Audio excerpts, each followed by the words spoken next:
بسم اللہ الرحمن الرحیم۔ السلام علیکم my dear friends and welcome to my YouTube channel knowledge distributor. جیسے کہ آپ لوگ جانتے ہیں کہ ہم نے NTS اور ایٹا ٹیسٹ کی تیاری کے لیے اور باقی تمام ٹیسٹ کی تیاری کے لیے ہم نے کیا کیا ہے، کلاس 3 سے لے کے کلاس 8 تک اسلامیات کے تمام MCQs کا سلسلہ شروع کیا ہوا ہے، جو کہ بک سے ہے، اور بک کے تمام ایکسرسائز کو ہم نے سالو کیا ہوا ہے، اور ایکسرسائز کے ساتھ ساتھ جتنے بھی کی پوائنٹس ہیں انہیں بھی ہائی لائٹ کیا ہوا ہے۔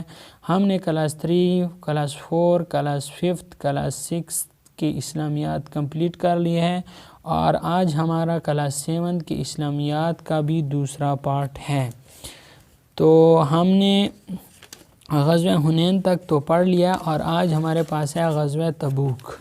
یہاں پہ ہے 9 ہجری میں رسول اکرم صلی اللہ علیہ وسلم کو خبر ملی کہ شام کا عیسائی بادشاہ، جس سے مقام موتا میں مسلمانوں کا مقابلہ ہو چکا تھا، کیسر روم کی مدد سے مدینہ پر حملہ کرنے کا ارادہ کر رہا ہے۔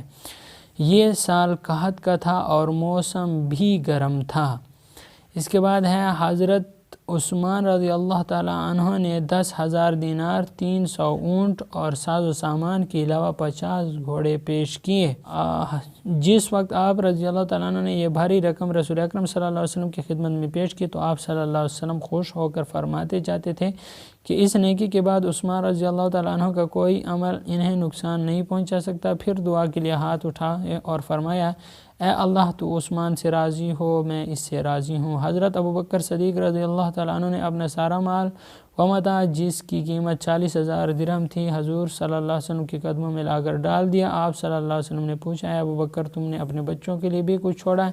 حضرت ابوبکر رضی اللہ تعالیٰ عنہ نے نہایت اطمینان کے ساتھ جواب دیا کہ اللہ اور رسول ان کے لیے کافی ہیں۔ حضرت عمر فاروق رضی اللہ تعالیٰ عنہ نے اپنا آدھا مال لے کر حاضر ہوئے۔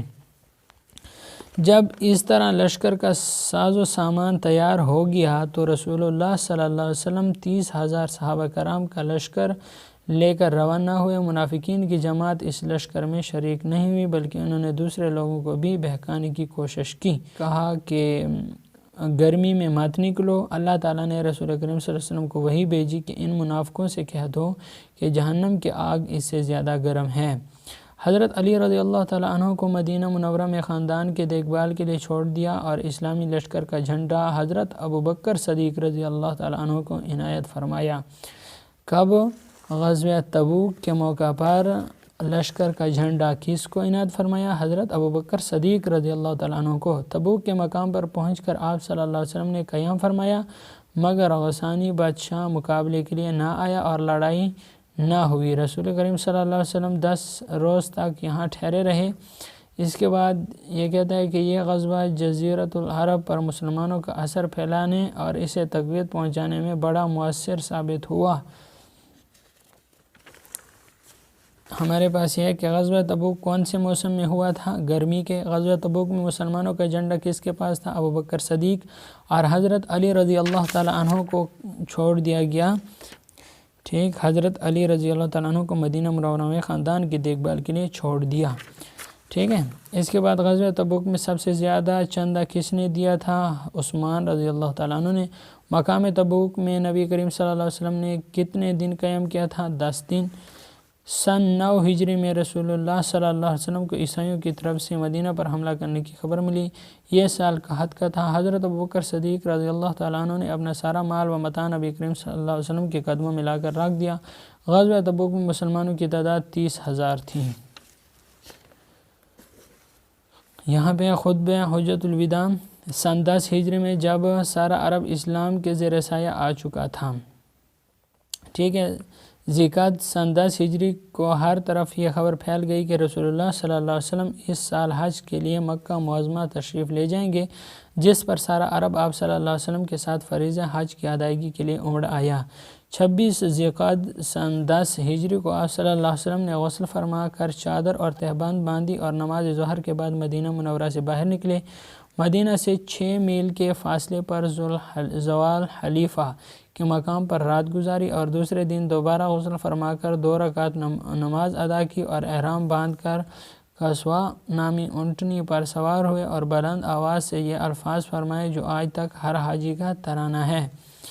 اس کے معنی ہے اے اللہ میں حاضر ہوں، تیرا کوئی شریک نہیں، میں حاضر ہوں، سب تعریفیں اور نعمتیں تیرے لیے ہیں، بادشاہ ہی تیرے لیے ہے، تیرا کوئی شریک نہیں۔ کم و بیش 1,00,000 صحابہ کرام کے مجمع میں آپ صلی اللہ علیہ وسلم منزل بمنزل آگے بڑھتے گئے، یہاں تک کہ ذی الحجہ کے 5 تاریخ کو آپ صلی اللہ علیہ وسلم مکہ معظمہ میں داخل ہوئے۔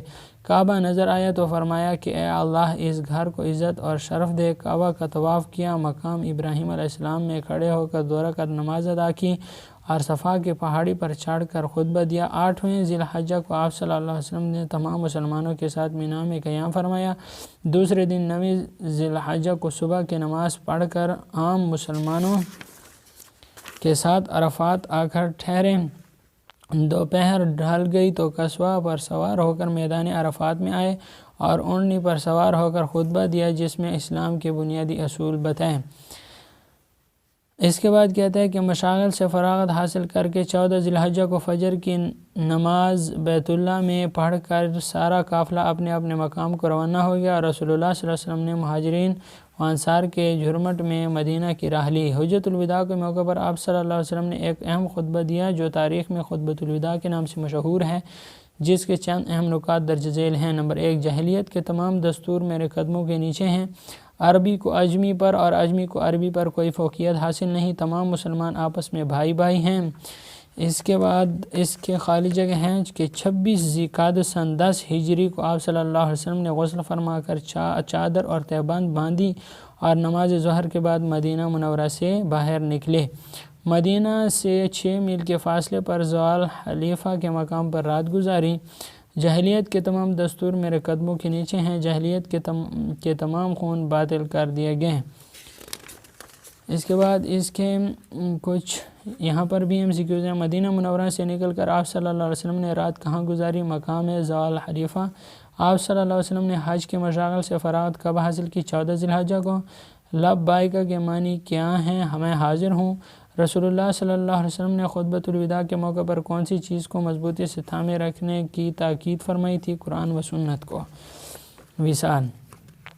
مکہ معظمہ سے واپسی کے بعد 26 صفر 11 ہجری بروز پیر رسول اللہ صلی اللہ علیہ وسلم نے ایک لشکر جہاد روم کے لیے تیار فرمایا جس میں حضرت صدیق اکبر رضی اللہ تعالیٰ عنہ، حضرت عمر فاروق رضی اللہ تعالیٰ عنہ اور حضرت ابو عبیدہ رضی اللہ تعالیٰ عنہ جیسے اکابر صحابہ شامل تھے۔ اس لشکر کے امیر حضرت اسامہ رضی اللہ تعالیٰ عنہ مقرر ہوئے اور یہ آخری لشکر تھا جس کی روانگی کا رسول اللہ صلی اللہ علیہ وسلم نے خود انتظام فرمایا تھا۔ یہ لشکر ابھی روانہ ہونے والا تھا کہ آپ صلی اللہ علیہ وسلم کو بخار ہو گیا۔ 28 صفر 11 ہجری بدھ کی رات میں آپ صلی اللہ علیہ وسلم نے قبرستان باقی میں تشریف لے جا کر اہل قبور کے لیے دعائے مغفرت کی اور فرمایا اے قبر والو تمہیں اپنا یہ حال اور قبروں کا قیام مبارک ہو کیونکہ اب دنیا میں تاریک فتنے ٹوٹنے پڑے ہیں۔ وہاں سے تشریف لائے تو سر میں درد تھا اور پھر بخار ہو گیا اور یہ بخار تقریباً 13 روز تک متواتر رہا۔ اس عرصہ میں آپ صلی اللہ علیہ وسلم نے اپنے دستور کے مطابق ہر روز ازواج مطہرات کے حجروں میں منتقل ہوتے رہے۔ جب آپ صلی اللہ علیہ وسلم کا مرض شدید ہو گیا تو ازواج مطہرات سے اجازت لی کہ ایام مرض میں حضرت عائشہ رضی اللہ تعالی عنہ کے گھر میں رہیں۔ سب نے اجازت دے دی۔ رفتہ رفتہ مرض اتنا بڑھ گیا کہ آپ صلی اللہ علیہ وسلم مسجد تک بھی تشریف نہ لا سکے تو ارشاد فرمایا کہ صدیق اکبر رضی اللہ تعالیٰ عنہ سے کہو نماز پڑھائیں۔ حضرت ابوبکر صدیق رضی اللہ تعالیٰ عنہ نے تقریباً 17 نمازیں پڑھائیں۔ پھر ایک روز اتفاقاً صدیق اکبر رضی اللہ تعالیٰ عنہ اور حضرت عباس رضی اللہ تعالیٰ عنہ انصار کے ایک مجلس پر گزرے تو وہ سب رو رہے تھے۔ سب پوچھا تو کہا کہ رسول اللہ صلی اللہ علیہ وسلم کے مجلس کو یاد کر کے رو رہے ہیں۔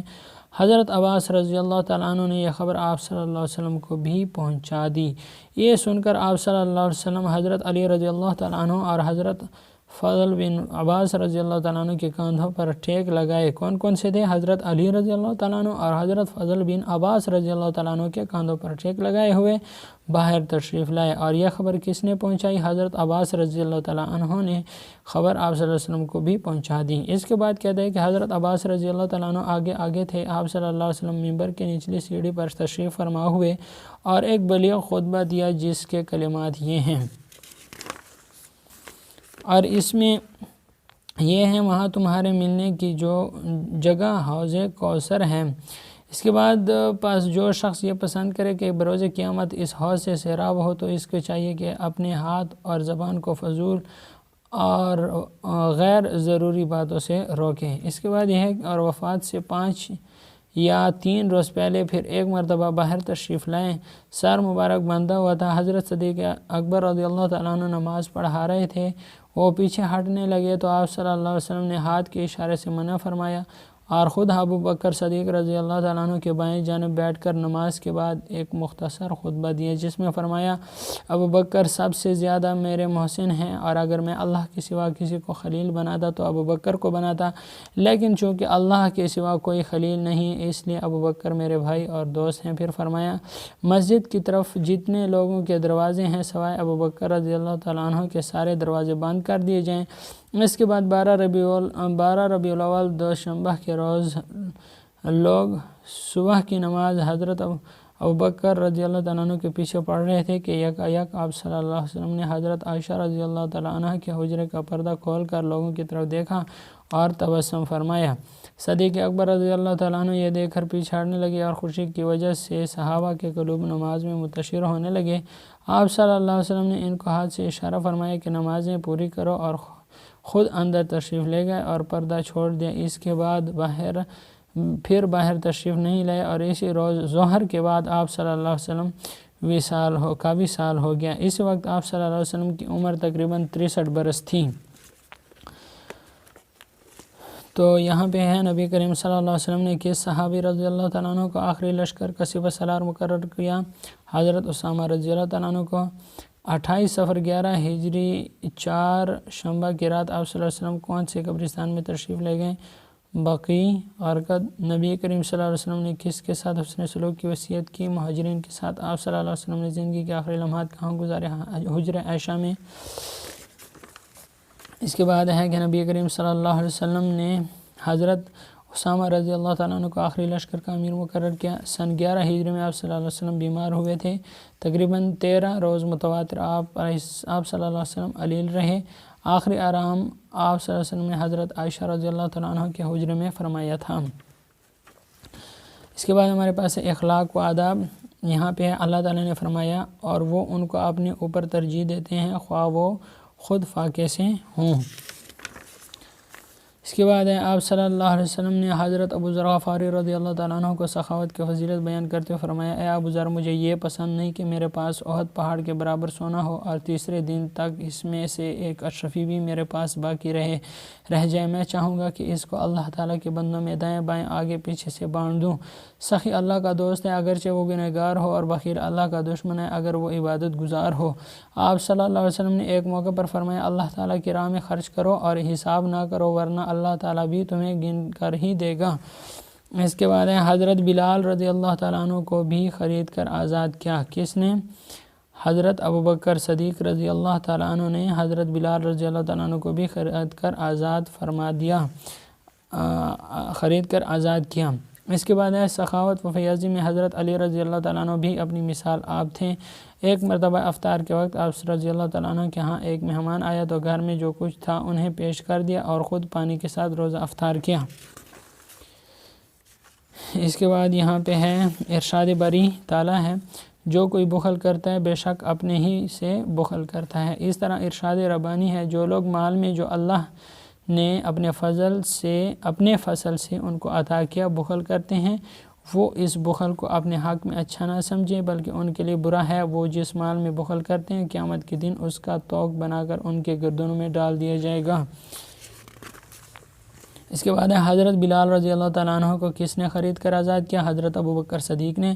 حضرت عثمان رضی اللہ تعالیٰ عنہ کو کون سی خوبی تاریخ اسلام کا ایک روشن باب ہے؟ فیاضی۔ جو کوئی بخل کرتا ہے تو وہ اپنے آپ سے کیا کرتا ہے؟ بخل۔ بروز قیامت مال میں بخل کرنے والے کی گردنوں میں کیا ڈالا جائے گا؟ توق۔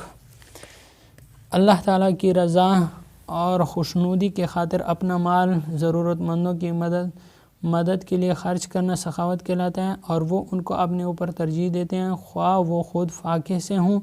نبی کریم صلی اللہ علیہ وسلم کے طریقوں پر عمل کرتے ہوئے خرچ کرنے میں بھی میانہ روی کا راستہ اختیار کرنا چاہیے۔ اسلام میں بخل کی مذمت کی گئی ہے۔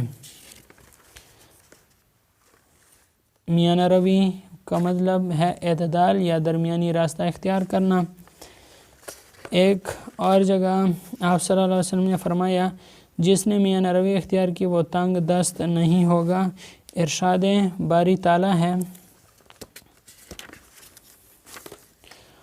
اور لوگوں سے اچھے طریقے سے بات کرو۔ اس کے بعد اس کا ہمارے پاس یہ ہے گفتگو کس طرح کرنی چاہیے۔ نیچی آواز سے کامیابی زندگی گزارنے کے لیے اہم اور بہترین اصول کیا ہے؟ میانہ روی۔ اسلام نے خرچ کرنے کے بارے میں کیا حکم دیا؟ میانہ روی کا۔ اسلام میں خوشی اور غم دونوں حالتوں میں کون سا طرز عمل اختیار کرنے کا حکم دیا گیا؟ شکر و صبر کا۔ اسلام ہمیں زندگی کے تمام معاملات میں اعتدال اور میانہ روی کی تعلیم دیتا ہے۔ بہترین کام وہ ہے جس میں میانہ روی ہو۔ رحمان کے بندے وہ ہیں جب خرچ کرتے ہیں تو اسراف نہیں کرتے اور نہ بخل سے کام لیتے ہیں۔ ارشاد باری تعالیٰ ہے، اور لوگوں سے اچھے طریقے سے بات کرو۔ مساوات۔ مساوات برابر ہونے یا برابری کو کہتے ہیں۔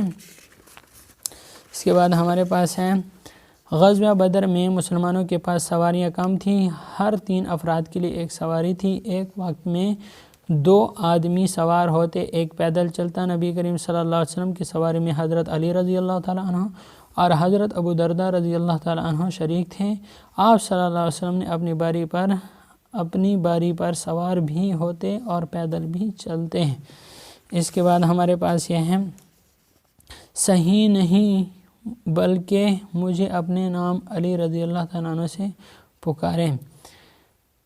ٹھیک ہے، کیونکہ یہاں سے ہم پڑھتے ہیں کہ قاضی نے آپ رضی اللہ تعالیٰ عنہ کو ابو تراب کہہ کر مخاطب کیا۔ یہ بات آپ رضی اللہ تعالیٰ عنہ کو ناگوار گزری اور فرمایا، مجھے یہاں کنیت سے پکارنا جو کہ عزت و احترام کے لیے ہے صحیح نہیں، بلکہ مجھے اپنے نام علی رضی اللہ تعالیٰ عنہ سے پکاریں۔ تو اس حساب کے لیے آپ یہاں یہ سارا واقعہ پڑھ سکتے ہیں۔ یہاں پہ ہمارے پاس ہے غزوہ احزاب کے دوران آپ صلی اللہ علیہ وسلم کون سے عمل میں صحابہ کرام رضی اللہ تعالیٰ عنہ کے ساتھ برابر شریک رہے؟ خندق کی کھدائی میں۔ مساوات کے معنی ہیں برابر ہونے کے۔ آپ صلی اللہ علیہ وسلم تقسیم کس طرف سے شروع کرتے؟ دائیں طرف سے۔ غزوہ بدر جاتے ہوئے آپ صلی اللہ علیہ وسلم کی سواری میں حضرت علی رضی اللہ تعالیٰ عنہ کے علاوہ کون سے صحابی شریک تھے؟ حضرت ابو درداء رضی اللہ تعالیٰ عنہ۔ اسلام مساوات کا دین ہے۔ اسلام مساوات وطن، قوم، نسل، رنگ اور زبان کی تفریق سے بالاتر ہے۔ اللہ تعالیٰ کے نزدیک عزت والا وہ ہے جو سب سے زیادہ پرہیزگار ہے۔ آپ صلی اللہ علیہ وسلم نے فرمایا، میں اپنے ساتھیوں میں رہ کر امتیاز پسند نہیں کرتا۔ تو انشاءاللہ یہ جو نیکسٹ پارٹ ہے یہ اگلے حصے میں بتایا جائے گا۔